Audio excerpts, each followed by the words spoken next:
Hello friends, welcome to my channel. இன்னைக்கு நம்ம வீட்டில் இருக்கிற பொருளை வச்சு டக்குன்னு செய்கிற மாதிரியான ஒரு பிரேக்ஃபாஸ்ட் ரெசிபி தான் பார்க்க போகிறோம். நீங்கள் ஆஃபீஸ் போகிறவங்களா இருந்தால் 15 நிமிஷத்தில் இந்த பிரேக்ஃபாஸ்ட்டை செஞ்சு முடிச்சிடலாம். இதுக்கு குழம்பு கூட தேவைப்படாது, சும்மாவே சாப்பிடலாம். ரொம்பவே நல்லாயிருக்கும். எப்பவும் இட்லி தோசைன்னு செய்யாமல் இந்த மாதிரி ஒரு தடவை ட்ரை பண்ணி பாருங்கள். இந்த ரெசிபி எப்படி செய்கிறதுன்னு பார்க்கலாமா? வாங்க.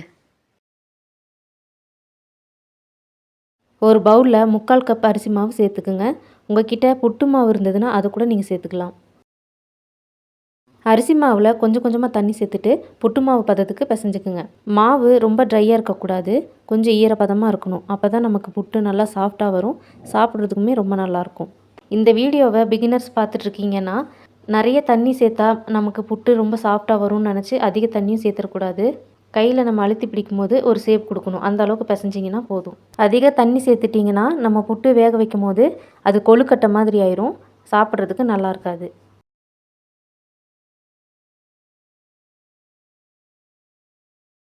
இப்போ கையை வச்சு மாவில் இருக்கிற அந்த சின்ன சின்ன கட்டிகளெல்லாம் நல்லா உதுத்து விடுங்க.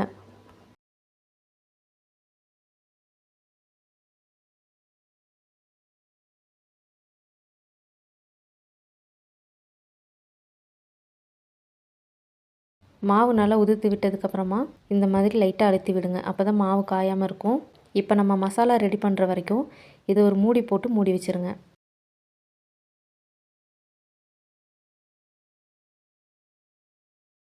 இப்போ ஒரு பேனில் 3 டேபிள் ஸ்பூன் எண்ணெய் சேர்த்துக்குங்க.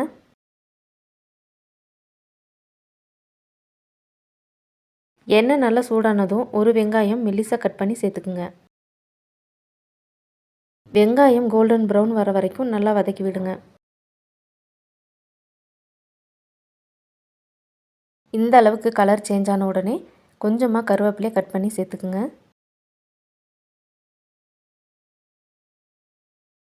இப்போது லைட்டாக வதக்கி விடுங்க. இப்போ அடுப்பை சிம்மில் வச்சுருங்க. இதில் 1/2 டேபிள் ஸ்பூன் சில்லி ஃப்ளேக்ஸ் சேர்த்துக்குங்க. மிளகாய் தூளால் சேர்த்தக்கூடாது. இதில் 1/2 கப் துருவின தேங்காய் சேர்த்துக்குங்க. இப்போ இது எல்லாமே நல்லா மிக்ஸ் ஆகிற மாதிரி கலந்து விடுங்க. ரொம்ப நேரம் வதக்கணும்னு அவசியம் இல்லை. இப்போ அடுப்பை ஆஃப் பண்ணிவிட்டு ரூம் டெம்பரேச்சர்லேயே நல்லா ஆற வச்சுடுங்க. இந்த மசாலாவை புட்டு மாவு கூட நம்ம சேர்த்த போகிறோம். மசாலா ரொம்ப சூடாக இருந்ததுன்னா ஒரு பேஸ்ட் மாதிரி ஆயிரும், புட்டு உதிரியாக வராது. இப்போ இந்த புட்டு மாவை நல்லா உடச்சி விடுங்க. நம்ம அந்த மசாலா செய்கிற வரைக்கும் இந்த மாவு நல்லாவே ஊறிருக்கு, அதனால் இன்னுமே நல்லா சாஃப்டாக இருக்கும்.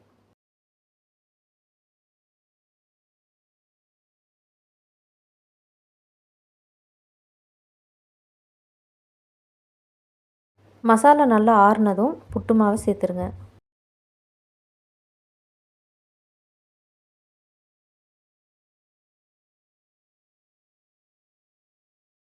இப்போது இதுக்கு தேவையான அளவு உப்பு சேர்த்துக்குங்க.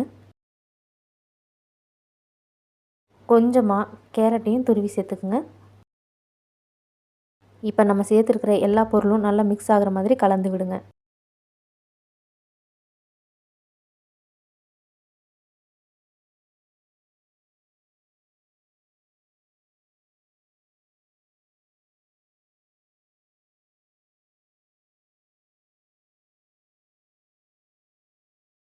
இந்த மாதிரி புட்டு மேக்கர் இருந்ததுன்னா அடியில் கொஞ்சமாக தேங்காய் துருவலை சேர்த்துக்குங்க.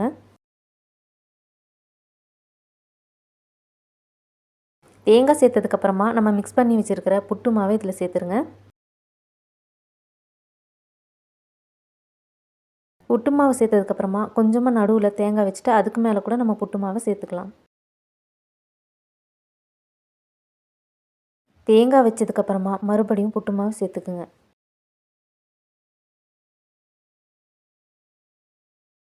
மேலே கடைசியாக கொஞ்சமாக தேங்காய் வச்சுருங்க. மூடி போட்டுட்டு வேக வச்சுருங்க. ஒரு குக்கரில் தண்ணியை நல்லா சூடு பண்ணிவிட்டு குக்கரோட மூடியில் கேஸ்கெட் போட்டு மூடிடுங்க. இப்போது புட்டு மேக்கரை குக்கருக்கு மேலே இந்த மாதிரி வச்சுருங்க. 4லிருந்து 5 நிமிஷம் வரைக்கும் நல்லா வேக வச்சுருங்க. இது நல்லா வெந்ததுக்கப்புறமா பார்க்கலாம். 4 நிமிஷம் நல்லா வேக வச்சதுக்கப்புறமா இதை வெளியே எடுத்துருங்க.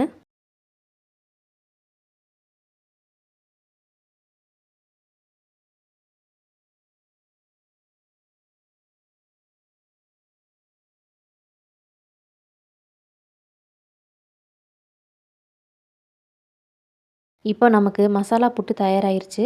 எப்பவும் இட்லி தோசைன்னு செய்யாமல் இந்த மாதிரி கொஞ்சம் வித்தியாசமாக செஞ்சு கொடுத்து பாருங்கள். எல்லாருமே விரும்பி சாப்பிடுவாங்க. இந்த ரெசிபியை கண்டிப்பாக உங்கள் வீட்டில் செஞ்சு பாருங்கள். செஞ்சு பார்த்துட்டு எப்படி இருக்குன்னு கமெண்ட்ஸில் சொல்லுங்கள். மறக்காமல் உங்கள் ஃப்ரெண்ட்ஸ் அண்ட் ஃபேமிலிக்கும் ஷேர் பண்ணிவிடுங்க. இதுவரை நம்ம சேனலை சப்ஸ்கிரைப் பண்ணாதவங்க சப்ஸ்கிரைப் பண்ணிக்கோங்க. பக்கத்தில் இருக்க ஆல் பெல் ஐக்கானையும் கிளிக் பண்ணிவிடுங்க. இந்த ரெசிபியில் வர ஒவ்வொரு பொருளோட அளவையும் டிஸ்கிரிப்ஷனில் கொடுத்துருக்கேன். மறக்காமல் செக் பண்ணி பாருங்கள்.